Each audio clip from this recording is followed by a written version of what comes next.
Yay. Welcome back to page 3. I'm Ellie. And I'm Sydney.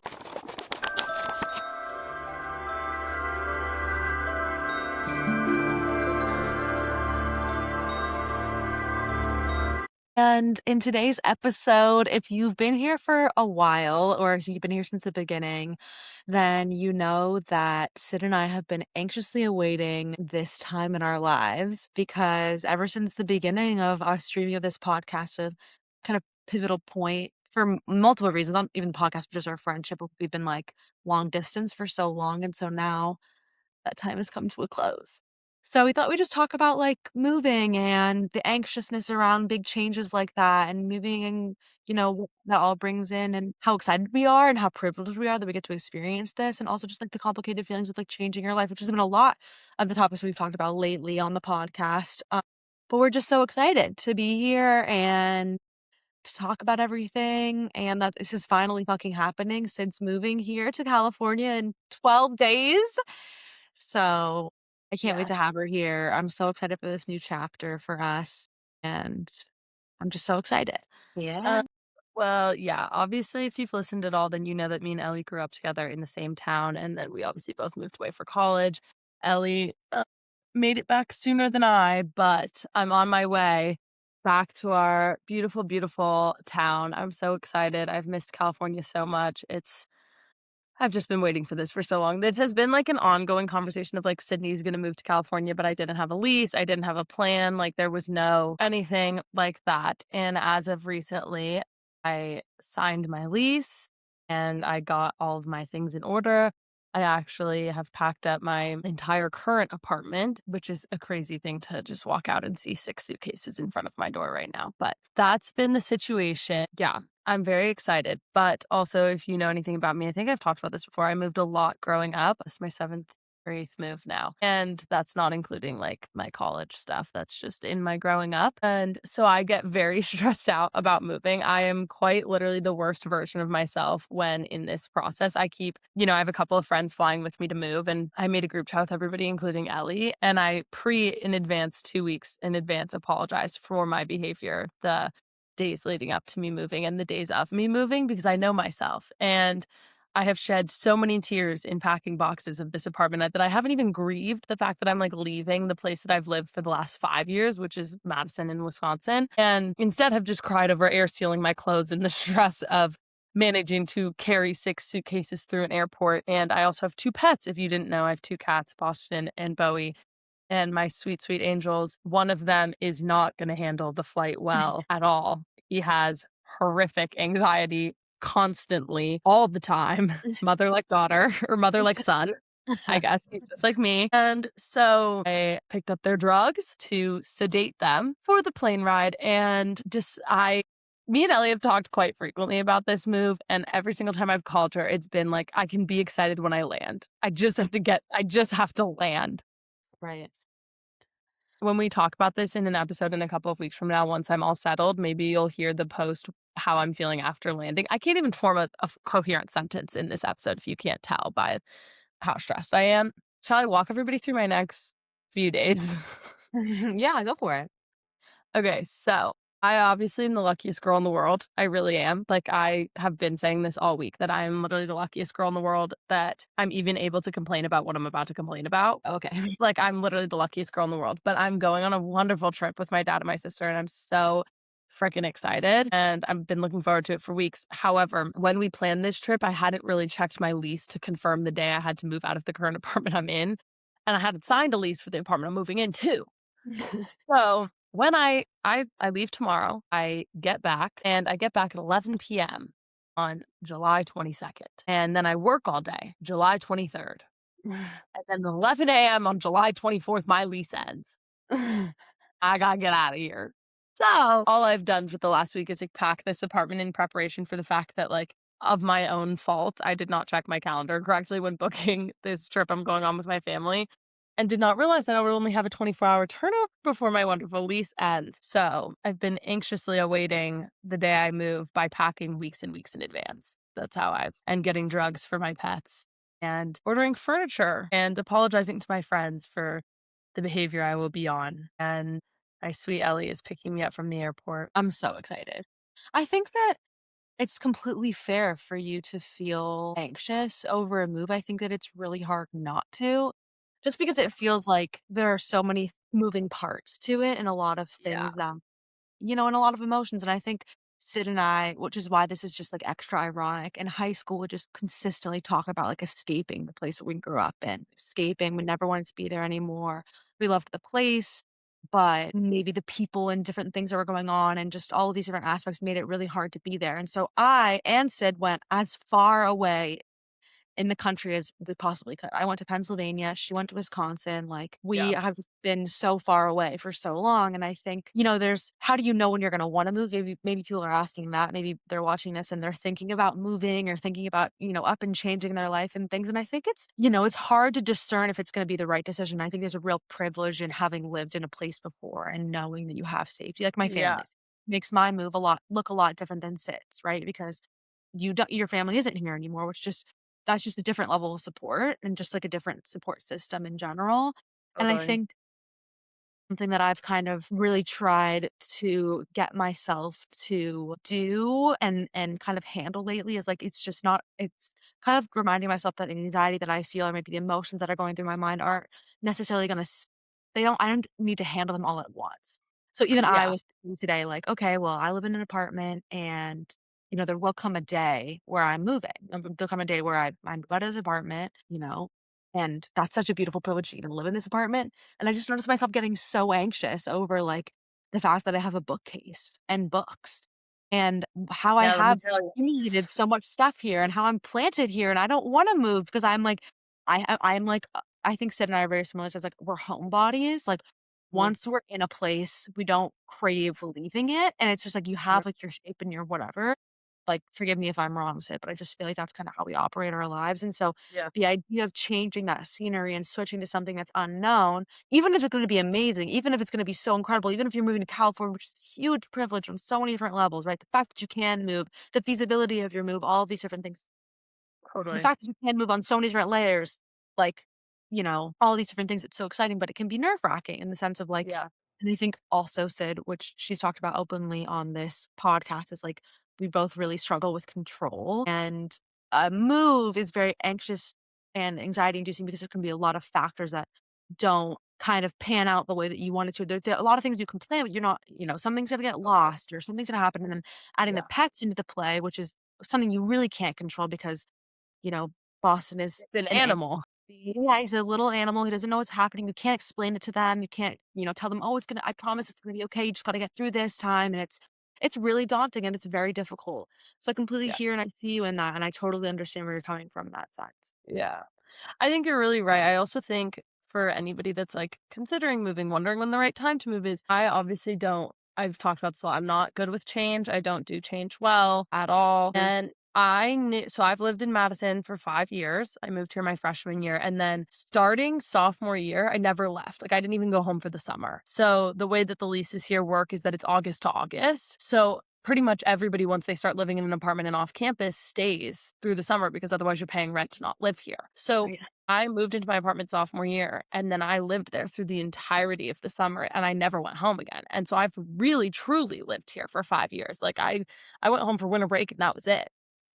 And I think had my lease not been ending when it is right now, it would be significantly harder for me to know that it was time Mhm. because I know that I didn't want to stay here. Like I could acknowledge I didn't want to stay here because Madison is very much a college town. Like if you live in downtown Madison, which is where I live, that's like very much a college town, very much a college age group of people. The further you get away, like obviously it gets a little bit different, but I knew that I didn't wanna stay in that environment as I'm not a college student any longer, and I'm not gonna be participatory in, like, a lot of the activities that go on here. But I love my apartment, I love my comfortability, I love, like, just knowing everything. I know the area, I know the people, I know what I'm doing, Mhm. and so I think the lease ending was a big push because it was kind of the decider of, like, "Okay, well, so by this date, you have to have a decision made. Are you moving home? Are you moving here? Are you signing a job contract somewhere, like, just, so many different factors in for your post grad, you like definitely understand what I'm talking about is where it's like your life basically from May when you graduate until your lease ends is like very up in air because if you get a job, then you go where the job is. If you're moving home, then you need to like figure out like, am I going to live at home and how is this going to work and whatever. And for lucky and unlucky reasons, my parents don't like live consistently in one space right now. And they're in the process of a very large move themselves at the moment. So obviously, like, I love my parents and I'm so grateful for them because they were so open armed and willing to be like, well, if you want to move home, you can move home. Like, we'll figure it out, despite the fact that they're literally moving across the country right now themselves. So obviously, they are amazing for even giving me that option. But on paper, it wasn't particularly an option because they aren't living anywhere at the moment. Like they literally are like they are moving actively. So I knew I wanted to live in California. Obviously, there was a lot of logistics that went into that, but that was kind of my push was like, okay, by this date, you have to have some decision made. It doesn't have to be anything crazy, but you have to have some decision made. And once I made it, I had like this, like I was like high on the fact that I was moving to California, that it hadn't really hit me like, okay, and when you do that, you have to ship a car and you have to pack everything you own and you have to figure out how you're getting it there.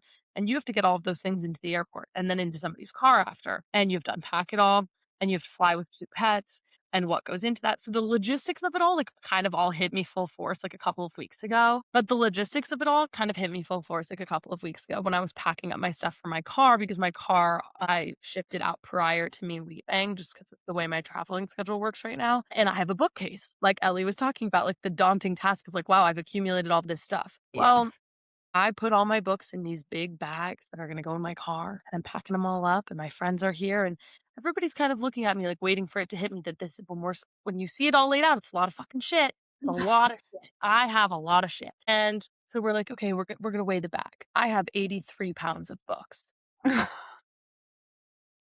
83 pounds, and that's after I went through and donated a bunch. That's after I started packing them efficiently into one bag. Yeah. So I have one duffel bag of books that's in my car being shipped across the country that is 87 pounds, and I had a limit of what was allowed to go in my car and how much I could do, and I was looking at this book bag, and I was like, "This is right at the limit of what's allowed in my car." Not really the ideal situation to find yourself in Yeah. because I would love to not check my coffee maker in a Yeah. suitcase, you know?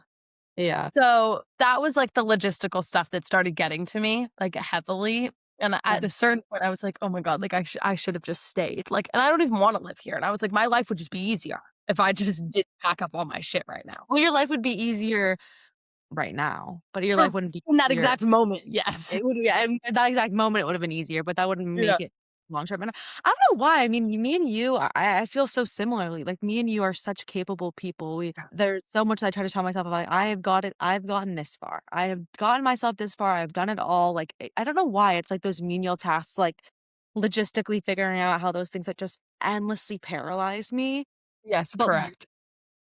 I've watched myself go through so many different things that I've handled way more calmly, that were way more intense. Yes. Suddenly, I'm like, "What am I gonna do with my books?" And I go into, like, fight or flight mode. But, like, if somebody tells me some tragic news, I'm like, "Oh, I can be so level-headed and so calm." And I'm like, "What Yes.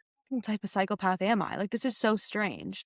We talked about that a lot in our post-grad episode about, like, the things that we've Yeah. been through and how like, what was more or less daunting and, like, how we handled it, and I think that's, like, a perfect example because the idea of flying with my 2 pets has been, like, looming over me like a fucking cloud for 6 months because no matter where I was going, I was gonna have to fly with them. I didn't feel safe or comfortable, like, driving by myself any distance that would have been for where I wanted to live, and my dear sweet friend Afton, who's been featured on this podcast twice, is I'm not gonna spoil her news, but she so graciously offered to fly with me, and so she is taking one cat and I'm taking the other, and we are flying together, and I have called numerous people every day, my mother, my father, Afton, Ellie, every day to be like, "And what if they cry on the flight? And what if they pee in the carrier? And what if this happens? And what if that happens?" And every single person has told me, like, "Well, you have to get on the plane and you can't get off once you're on. So it's all gonna happen. Like, it doesn't matter what happens because the time is gonna pass. Like, you're gonna get to the airport, you're gonna check them in, you're gonna get on the plane. What happens after that? It's 4 hours and it'll be fine.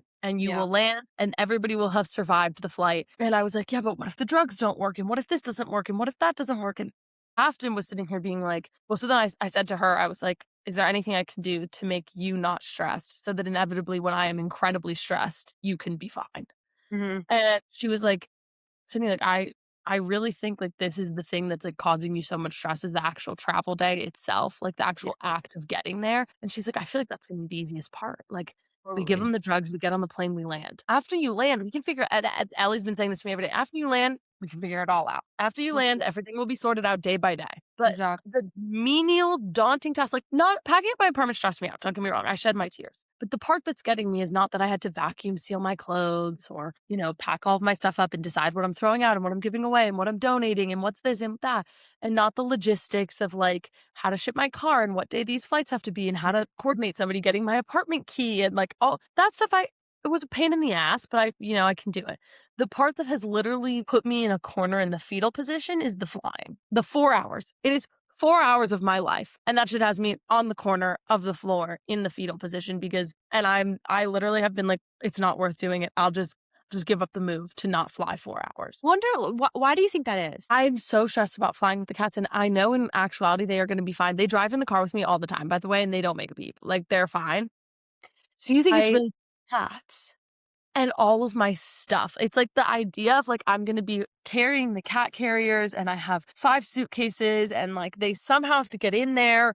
And then when we land, then when I get on the plane, the cat has to go under my feet. But like, what if they start crying and the person next to me is annoyed? And what if they pee in the carrier and I can't Right. get the pee pad out of the carrier to replace it because we're already in the air? So now it's just awkward for everybody. And like somebody smells pee and I can't fix it. And I'm just sitting there like, I don't know what to do. So you And then think when we you think your worry, which I think it's interesting because I've seen something about I saw something about stress the other day, and it was about it's like stress, and if you're stressed about something that seems really menial, it probably means that there's a bigger root cause that this stress is kind of showing. I'm gonna give you an example. So I am a person who consistently is scatterbrained. And sometimes that really causes some like chafing in my relationships because I'm really bad at managing my time, understanding my energy levels and like commitment. Like I'm really bad at committing to things and seeing it through because I underestimate my ability to get those things done because I tire myself out so deeply with like people pleasing and all these different things, whatever. So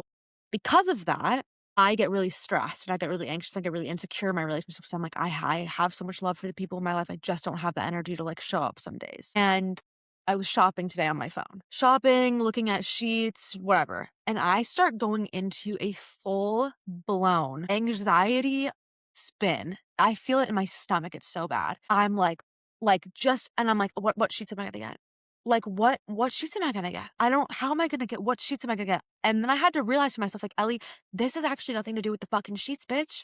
It has nothing to do with fucking sheets. You're anxious because you feel like you have fundamentally failed in some of the relationships that you've had and you haven't shown up for people in this way. And that's why you're anxious and you want the sheets because the sheets are gonna make you feel whatever. It's just a whole long thing. And I feel like if I can potentially take a stab at this. I think there are multiple layers to the anxiousness that you have. Obviously, we've talked about some of them. You've moved a lot, whatever. Not whatever, but you know what I'm saying. Mhm. I think that maybe your fear, and I'm gonna speak candidly here, is because you're Uh-huh.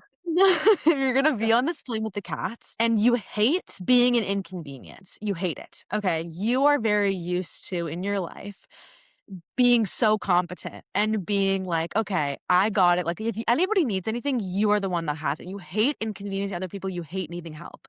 And in this moment, there is a lot of help that you need because it's really hard to get across the country.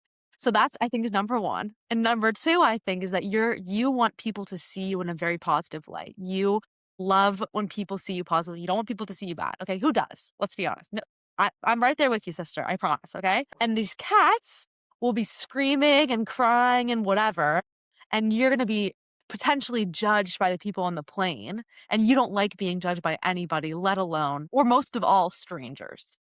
Uh-huh. So I think that you're worried that these cats are gonna cause you judgment and chafe some of your people-pleasing tendencies. Yeah. Anything else you wanna add while we're here? Now are you mad at me for saying that?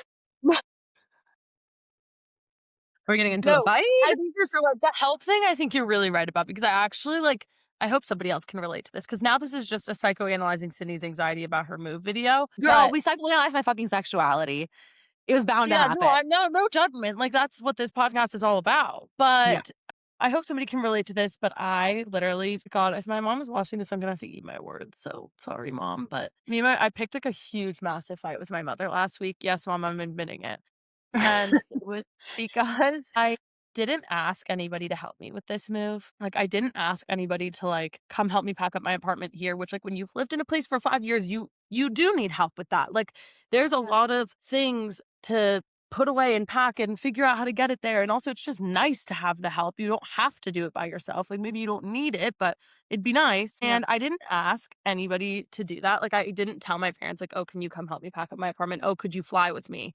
So that I could fly with the cats because you get 1 pet per ticket, which is why my friend is coming with me. That's if I didn't explain that already. And I didn't ask for any of that. And then when I got really stressed out, I yelled at my mom and I was like, "Well, you didn't offer to help me. You're not helping me and I'm doing it by myself." And she was like, "You didn't ask anybody to help you. You told everybody you had it all fucking figured out. So why would I have flown there to help you do all this when you've been chirping in my ear that you have it all sorted? Like you didn't want anybody's help." And so then I got pissed off at myself because I was like, bruh, my freaking need to like prove to everybody that I'm so confident, I'm so smart, and I can do everything on my own, and then I'm not like spoiled, and this, that, and the other thing is biting me in the ass because now I do want help, but I like won't let myself ask for it because I could do it by myself. And the fact that there's like even 1% chance that I could figure it out on my own means I'm gonna figure it out on my own. Yeah.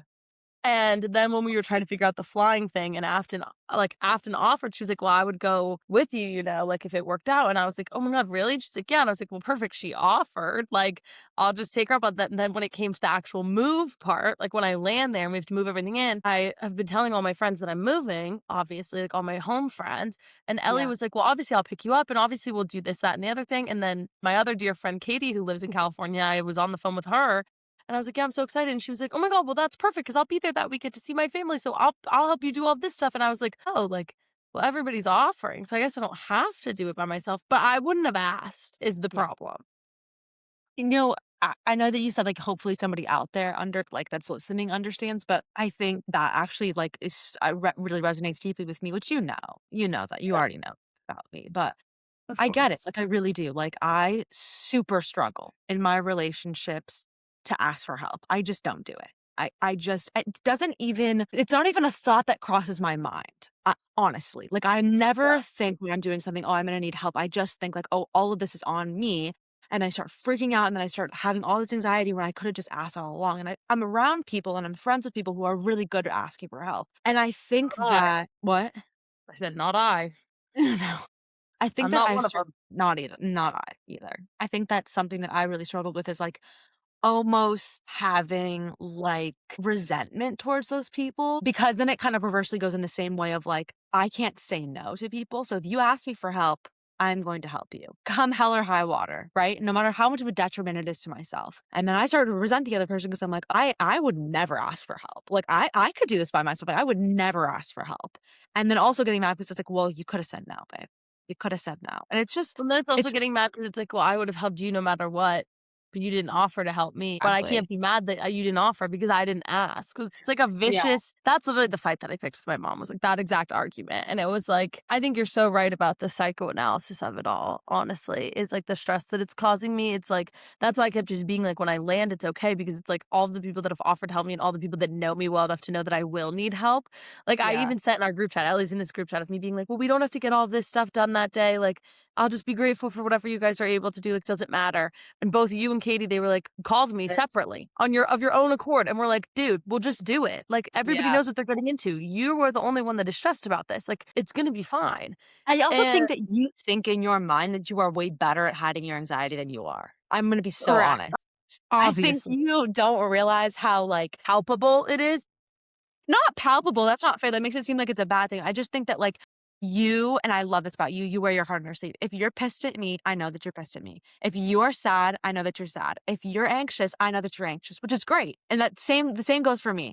And I think Yeah. because you never wanna make your emotions somebody else's problem, you think that you are putting on this really great show, but in reality, you're just making yourself more anxious because now you have to be like, "Yeah, I'm fine. What do you mean? I'm literally fine," like, wanting to, like, chaw your own hand off because 'cause you're so stressed. Correct. But that's why I keep being like, when I land, it'll be fine because the people that know me, like you, Katie, Afton, Karina, like Yeah. my Karina and Afton are like two of my best college friends, and then Katie and Ellie are two of my best home friends. It's like they know me the best out of anybody. So it's like that's why I'm like, it'll be fine when I land because I'm like, of all of the people that can handle me in this state and like know when to take over, it's this group of people. Like it's literally this, like I told Afton for the flight and she was like, I'm really good with you when you're like this. Like the flight will be fine. Like I've got it covered. And I was like, well, I have a middle and a window seat and we have to sit next to each other. And she was like, bro, I'll just sit in the middle. And I was like, well, no, because you're flying with me. So like you can have the window. And she was like, do you want the window? And I was like, no, no, but I always have the window, but I'll sit in the middle because whatever. And she was like, Yeah. bro, I don't care. Just Yeah. in the seat you like, this is not a thing. Yeah. And everybody knows, like my mom would say, I wear my heart on my sleeve. Like if I have any emotion of any kind, if I have any reaction, like I can't hide my face, I can't hide my emotions. Like if you say something to me in the moment, I'll immediately be like I can't even control it. It's immediately You're also like your body tells a big story too, I think, which is like you get like huge and like when you visited me last, when you were here for my when you were here for my graduation, do you remember when we were in the car? I like I literally was like, I'm leaving you in the car, baby. I love you. I love you. I'm leaving you in the car. I'm gonna put you in a little timeout. You just gotta breathe. she But literally I'm the same way. Like I really don't I want you was, like, thinking, very clearly stressed out, and I kept yeah, this is a big trait of mine. Everybody that knows me knows this, is that if I'm stressed, I will repeat the cycle of events that I'm stressed about until I've run it dry. So, for example, with the move, I have repeated to Ellie 9,000,000 times the plan when I land. When I she has land, repeated this to me 9,000,000 times that I'm gonna pick up the key and I'm gonna put her that she shipped to my house, her cat litter boxes, and I'm going to FaceTime her when I get there. You've gone over that plan, and I'm laughing because I love you, and I do the same shit, okay? Like, I genuinely 2 peas in a pod, babe. no, 2 but peas in a pod. it's laughable, I get It's it. Like, so I would laugh too. it's also, like it's awesome because and I think a real benefit is in our relationship and, like, the friendship that we have is, like, weirdly, when one person is, like, crippling anxiety, the other person can turn it He's on so on quick it. and be like, "Got it. I got it. Like, it's fine. Like, it's gonna be okay." And I really love that about our friendship. Like, No, there are times where, like, that's I very true. actually can't function. I'm calling Sydney, and she's like, "Okay, like, why are you freaking out?" And I'm like, "Bitch, you be freaking out with the same fucking shit, I swear." Well, she literally I was fucking repeating and rinse and recycling my plan in the car because and I kept repeating it. And Ellie will be the first to admit that she's not a multitasker. So she No. was trying to figure out where we were going at the same time. And so I kept repeating it 'cause she wasn't responding to me, which I knew she wasn't responding because she was multitasking. But in the moment, I really didn't gaff. I just needed her to respond. And then we pull into the parking lot that we're going to, and she goes, I love you so much, but I have to leave you in the car. You need to breathe. I need you to just sit in the car and breathe. And I was like, yeah, that's fair. I get that. Actually, I You were heard. scared, like, you were but at that time, you were going through so much, and you also have to give yourself so much credit, like, we laugh and, like, I'm poking fun at you, which also isn't really fair because you are going through so much. You've been through so much I think change. poking fun at me is totally on the table always. I know, but, like, I'm scared that somebody's gonna pull a clip of this in, like, 10 Oh years my from god. now. If anybody's gonna pull a clip of this, get over yourself. I've known Ellie for 12 years. We're fine. Like, when you go and you've just been through a lot. You've been through a lot in the past, I Three, don't even 6 know, ago. 6 months, longer than that, honestly, like, if we're being real, like and I also think it's scary because you're gonna like, we're hoping that this, like, this what we're doing right now brings some stability, but, like, we don't fucking know.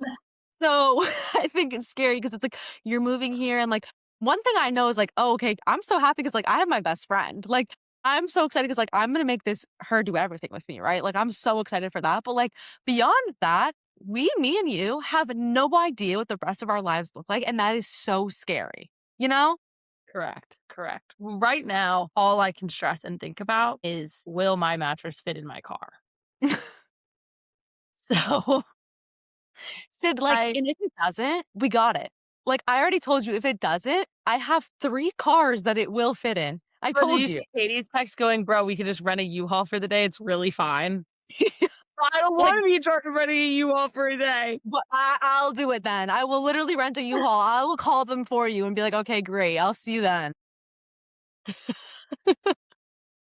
Anyhow, But yeah, let's move this is I on. think it's also just, like, life is unstable in general post-grad and in your 20s, and, like, for a lot of people, like, even if you did start a post-grad job immediately and you're not part of, like, the group of people that haven't gotten that stuff sorted out yet, like, it's still unstable because you don't the hardest thing I've learned in life is nothing is permanent, and that's a good and a bad thing. Sadness isn't permanent, anxiety isn't permanent, but also, like, happiness and joy and stability are also not permanent. Like, literally nothing in life is permanent, and so there's a that is so deeply congregated in your 20s is, like, probably the time in your life where permanence is least applicable, and so I think between the fact that it is already so much stuff that is unstable of, like, just a move in general and, like, moving parts of the move and, like, is everything gonna work out how it needs to? Probably not, that's part of life. But then there's also the instability of, like, there I'm not working a 9 to 5, right? Like, me and Ellie are not working, like, a corporate 9 to 5, and then it's like, okay, and if you're in a relationship, that provides a lot of stability. I'm not in a relationship. I don't have the, like, pillar of stability that that comes with. My family doesn't live there. That's like another thing, right? And even if you are working a job, even if your family is there, even if there's all these things, you still have the same level of instability it comes with being in your 20s because it is the time in your life where you're not like, especially if you're our age, realistically, this doesn't apply to everybody. Like, you're not married with kids and stable jobs in a home that you own where you're not paying mortgage payments on and things like that. Like, you don't live in a place where you have roots yet. And so I think that is just generally like the overarching stress of the first, like, this is the first like big girl apartment I'll live in, like adult life that I'm starting, new chapter, whatever. And on top of all of the things we've already psychoanalyzed, that's probably like another layer to this. However, I do have the most wonderful friends on earth who have tolerated every single text message I have sent over the past 2 weeks about every single plan that I've reiterated and every single order form I have shipped to their house. And so I know I will be fine when I land because your friends really love you if they if they handle these things the way that my friends have handled it, because all of my friends are acting like it's not the 20th time I've told them this, and they're all just letting me have my moment and walking me through it. So, it's all gonna be fine. But your 20s is a very scary time, and moving is a very daunting experience no matter how old you are, no matter what point in your life it is, but I also think it's important for me and you to take time to really be thankful, because I think we get so bogged down in the random details, whatever, and then don't think about, like, just how amazing it is that we get to do these things. totally. And I think that's a really important part because, like, it's cool. Like, this is exciting. And maybe another thing Yeah, is, like, it's scary to be exciting because that's almost feels more vulnerable than being stressed for some reason. So, yeah, I think I am just so excited for you to be here. I know yeah. I'm so excited for you to be here. I can't wait. I'm so 12 more stoked. days, we're counting them down. Exactly. It'll be 8 days from this getting posted. Okay, well, don't worry. We're gonna talk more about this, and I think we have other things that we can cover and talk about and whatever. But Post if you're move, we're probably gonna go through, like, what the new stressors are once you get to the new place and, like, all of the things that come with now trying to find roots and settle roots and build that.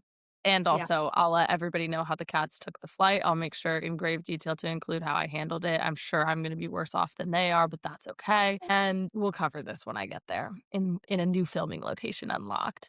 Okay, let's talk about book of the month. We are reading Interesting. Television by Lauren Rothery. We missed last week because Of this. uh because of this. So we have two sections to talk about. We're like at like somewhere around like 150. Yeah, we're at 150 pages. And you know what? Like, once again, hate him. Once again, also kind of love him. Helen is a very interesting character to me. Their dynamic is very interesting. Phoebe being introduced is very interesting to me. That's her name, right? Phoebe? Yeah, and I don't really understand her purpose in all of this, to be frank. Really either.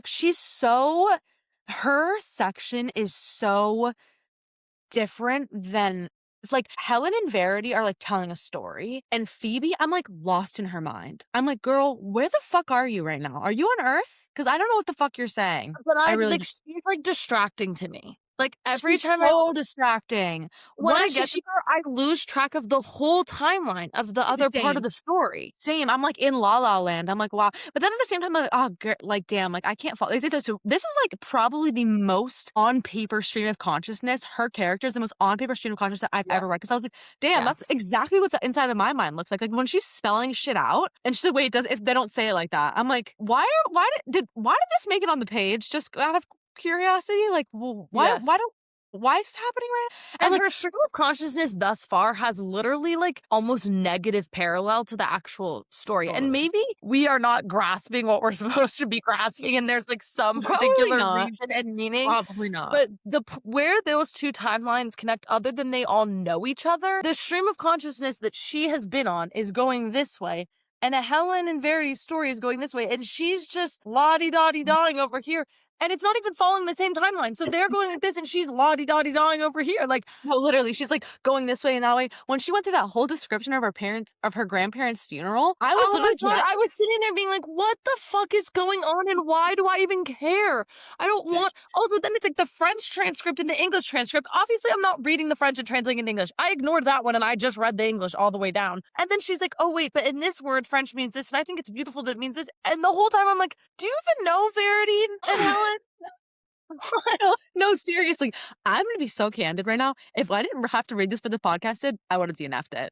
I mean, I would, like, literally I honestly forgot about the book. I forgot about it until you were like, "We're filming," and I was like, "Fuck, The wait, problem is that now I can't DNF it because I'm so how is irritated this gonna by end? it almost. How is this going to end? I don't even and I just, like, God, I don't know, like, they're all such a clusterfuck in different ways. I mean, Helen is the most Clusterfuck is the perfect word for this book. Helen's the most sophisticated clusterfuck. Verity He's also low-key pissing me off. Helen, yeah, she's kinda pissing me off too. Like, the French and English went crazy. Okay, wait, I'm listening to this audiobook, okay? So when it was French and English, the French was being spoken in the foreground, like, in the background, and her voice was in the back. So it would echo, but her echo would be French. And I was getting so pissed off. I was like, who the fuck was the audible, like, head on this, and why did they decide to do that? Because that was horrible to listen to. If anybody else is an audiobook listener and they had to listen to that too, I'm so sorry because it was horrible. See, I'm just getting I, like, can't DNF it. It's not that I the problem is it's not that I don't like it. It's like, it's pissing me off, but I can't stop. It's like watching a car wreck. Like, you know, on the freeway when there's a car wreck and it's like you don't want to look, but Yeah. everybody's slowing down and you all kind of have to look, but you're like, why am I even looking at this? But you Yeah. can't stop. That's how I feel about this, is that I'm watching this book actually crash and burn in slow motion, Yeah. but I can't stop. I want to see how bad it wrecks. Like, I really do. Same. Because Verity right now, shockingly, is pissing me off the least. Like, Helen Same. coming back to the apartment and having the option to go up to her own apartment and shut the door after she just spent 27 pages explaining why he's the worst person on earth. And then she knocks on his door and then gets pissed when he's like, I want to sleep with you, like, in our bed together. And what if we got married and this and that? And she's like, who do you think I am? Like, you don't even know me like that. And I'm like, and then so then I'm like, okay, you're fucking annoying and, like, hate a stupid man, hate a woman down worse, you know? Like, stand up, you're better than this. I've said this the last time, that the reason Helen gets on my nerves is because I'm like, you are better than this. He is such an asshole. And you are consciously telling the reader, as the narrator, that he is a piece of shit. And you keep, but the story just continues. And then I'm starting to believe, I listened to a true crime podcast today in the car about this woman who participated in, like, a lot of criminal activity with her husband, kind of like a Bonnie and Clyde situation, but much more graphic. And she is now remarried and has kids because she only went to jail for X amount of time. And she pleaded the entire thing as, like, battered wife syndrome or battered spouse syndrome, when in reality, like, everybody that's weighed in on the case, other than the person who diagnosed her at this point in time, and also when she was diagnosed, there was a lot of information that didn't exist. Besides the point, everybody has sat here and said, like, she definitely didn't have battered wife syndrome. Like, she just willingly participated in this crap. That's how I feel about Helen, is I want to believe that she has, like, some sort of weird psychological tie to him, that she, like, can't escape Verity, and so we just have to accept the fact that she's going to keep going back to him. But at the same time, I'm like, you literally moved and, like, did all of this big girl stuff in a different country, and, like, and then there's Phoebe, who right now I don't even know what she's doing. I don't even know where she is. It took her reminding me, like, 6 different times that she was in France when she was dead ass speaking French because I was so confused by her. But then also, then wait, did you get to the part where did you read the part where she's, like, going from, like, hotel room to the hotel room? Or not Yes. hotel room, do you know what I'm talking about? Yes. That's what I'm saying. I don't know where she is. Where are you? I don't know, but we got a whole paragraph about how she fell asleep topless on the beach and woke up sunburned. And then I'm like, wait, huh?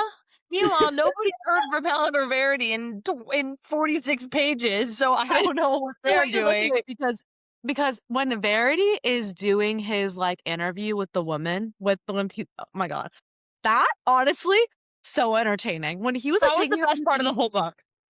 So I 100% agree. He said something that was like, there's a couple lines where he's had bars, and one of my favorites was when he said, people are like a magnet to the different versions of me, and some are stronger and some are weaker, but every single person gets a different version of me, and she's just getting this version of me. And it reminded me kind of a little bit like this circumstance in this situation where she's like taking him on a ride. And I'm like, wow, like this is such man privilege. Like you're just able to get in a car with like your perceived, like, what the, like, this is crazy. It reminded me of Robert Pattinson taking out his stalker to lunch and pissing her off so bad that she didn't want to stalk him anymore. Have you heard about Yes. this?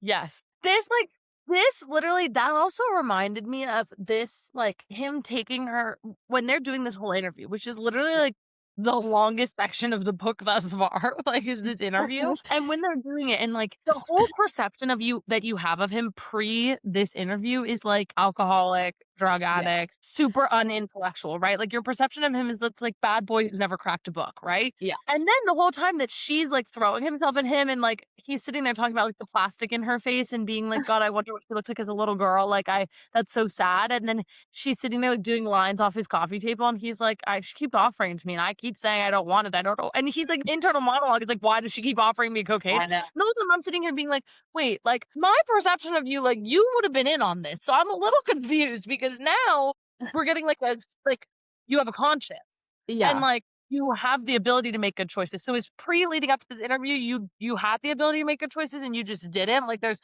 like you this could have been you the whole time. Like you could have been like, "Oh, like I don't want girls that look like plastic. Oh, like I don't want to do Yeah. coke off the top of people. Like, oh, we shouldn't drive drunk." Like you had all of these thoughts during this interview while you're letting this girl like walk you like a dog. Uh-huh. And, like, she walked his ass through this interview. And he's, like, running circles around her at the same time. I don't understand. And then Yeah. you're telling me that for 100 pages leading up to this interview, you made all of these negative decisions. You, like, shoved this perception of you down our throats about how you're literally the worst ever. Yeah. Now I'm even more mad at you because I'm like, you actually had the ability and conscious awareness enough to be a good guy, and you're just not. Like, you are actively choosing to be this way. When Helen's friend was reading out loud the article to her, the GQ article where he's like, Yes. "I'm gonna auction off whatever," him being like, "It's insane." Like, it's him being like, "It's so crazy that, like, they're paying me this amount of money to, like, do a film that I don't fucking care about." I would like to, and then she's like, "This is crazy thing to say in GQ." Are you not all thinking it? It's insane that he would make, it's insane what movie stars make for showing up in a film. Like, it's actually unreal. And then when he just goes like 0 Dark 30, and then like it's just the video of him like in like the warehouse, like picking out a name. I literally in that moment I was like, I love you. Like, I don't know what you are He on. he literally reminds me of somebody off Survivor. Yeah. But it's like Yeah. Survivor if they dropped all the people from Survivor in Hollywood. Yeah. Like, instead of Survive the Wild, it's Survive Hollywood. Literally. That's what Literally. this is to me. The part where she's like, "Well, isn't that insane?" And then Helen's sitting there being like, this is like, why are you shocked?" Like, he's Yeah. done interviews like, "That sounds exactly like him." And she's like, "Well, do you think she's drunk?" And he's like, she's like, "Well, he doesn't sound like he's on coke, but, like, he might be drinking." And she's like, "But he does I know what he sounds like when he's on coke, so you're clear there. You're Don't good, worry." girl. And then they're like, "But she's auctioning off the money," and Helen's sitting there being like, "Her." Yeah, Helen's, like, so, like, unfazed by this too, I and think she's like, Helen low-key medicated. She get her whole monologue, like, every page I read of hers, you know the TikToks that are going around right now that are like, "Damn, what dose of Lexapro is this?" And it's, like, somebody being really calm in crisis? yeah, yeah, That's Helen to me. yeah. You know what? That is Helen. Like, and I think that when she was younger, she clearly wasn't medicated because when she goes back to, like, them meeting and the thing, and she passes out, that whole thing. I was like, yeah, I don't think you're medicated then. But now she's, like, older and, like, medicated and, like, very interesting. Like, this, and I'm gonna say, like, the writing is really good. I will, like, It's it's so well done. it's so great. And the reason that it's I love a book that you can hate because of the characters and not the writing. Like, there's nothing more, no, because that's like writing's like a gateway. And if you do it well and you open up those gates good enough, like, come and critique everything, but you can't say the writing's bad. Nobody can say that the writing in this book is bad. You can critique everything else, but you cannot say the writing is, she's a Yes, fucking skilled author. She's so good. totally.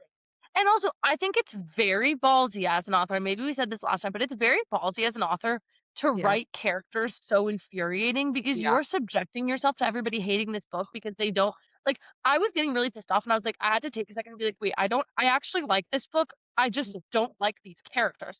But And I they're think not that intended to be liked.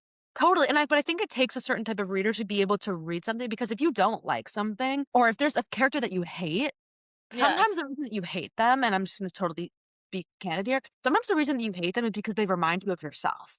and you Mhm. can't discern being like, "Oh, shit, like, wow, I could have turned out this way." Like, the best villains scare the shit out of you because you realize that you could be them in a different set of circumstances. And I think that that's what I love about this book is, like, it takes you taking a step back and being like, "Damn." And I think a lot of people are all or nothing people, so it's like, "Oh, I either fully hate you or I fully like you. I can't live in this gray, like, this area where everyone's getting canceled," right? It's like somebody can get canceled for something and still not be an inherently horrible human being, and I think people have a really hard time discerning that. He is so cancelable, and yet you still wanna know what he has to say, and because there's so much nuance to who he is as a he feels like a full human being, and that's what But he's that real to me. he's so real to me. So, it takes in order to read a book like this, you have to be willing to, like, take a step back and appreciate it for what it is, and just, like, not take it so personally, you know what I mean? Yeah. So I Yeah, love I this don't know. book. I could have a I don't know if lot to keep say reading about it. this book now. What'd you say? I have quite a bit to say about this as we go because the problem is that when something's like ugly cute, like there's a dog that's so ugly it's cute. This book is like bad good. Like it's so frustrating and irritating that it's like Yeah. addictive. And I like want to finish it. It's Yeah, also same. very I'm also very confused how it's going to end. Like, I really don't I have like, similar to what other book did we read? Bury Our Bones in the Midnight Soil. I didn't really know how that was gonna end. I didn't really know I knew how God of the Woods was gonna end because it was, like, kinda started with, like she was missing, so, like, the end had to be, like, a conclusion to that. But this, I really don't know how it's gonna end because I don't even know what the plot is. Oh, so I was thinking about this today, and I actually wondered at one point when I was reading it, I looked on my Kindle to see how far in I was, and I was like, "Oh, damn!" And we still haven't like, there's no resolution in sight. And Yeah, I'm starting to wonder if this is a very, this would be very classic lit fic if this is how it's going to go. Like this would I be already know. I already know. such It's gonna classic be lit similar. fic.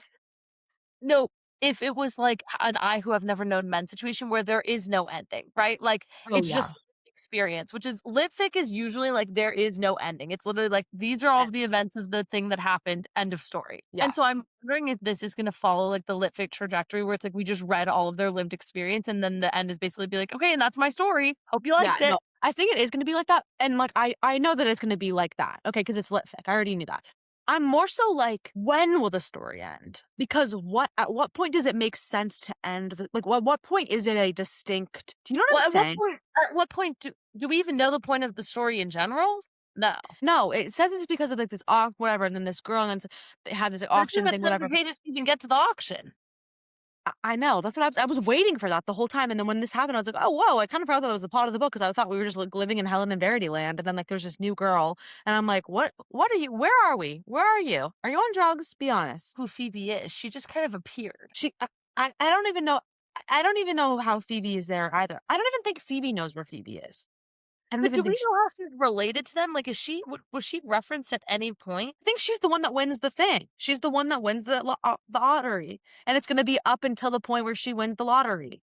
Yeah, but at one point they read the guy does the interview who's anonymous, and they're like, "What did you do with all this newfound money?" And he's like, "I bought an electric car. It's really nice." You know what I'm talking Yeah, about? but I think that was like a It's like random Phoebe shit. Well, that is also from Phoebe, so it's like maybe that's just that. yeah, and then also maybe Phoebe doesn't want, like I don't know. I I don't don't know. know.